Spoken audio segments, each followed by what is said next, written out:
If you are thinking of getting a CCTV system, you will also need to think about keeping on the right side of the law. You need to take data protection regulations very seriously. The Information Commissioner's Office has the power to enforce rules, including power to issue fines. Therefore, compliance is advised.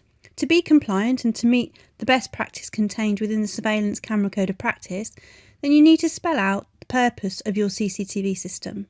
The CCTV system can fulfil more than one purpose, for example, crime prevention and control or supporting health and safety, but this must be in writing within your CCTV policy.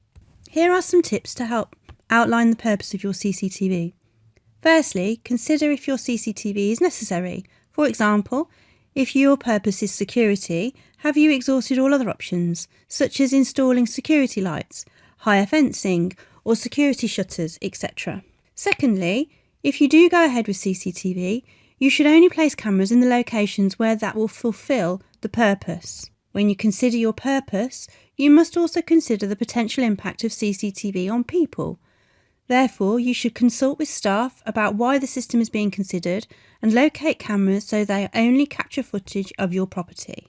Once you install a CCTV system, you'll also need to keep this under review and ensure the CCTV system continues to be used for that purpose and no other unless clearly stated in your CCTV policy. Please visit our website to see the blog for more guidance.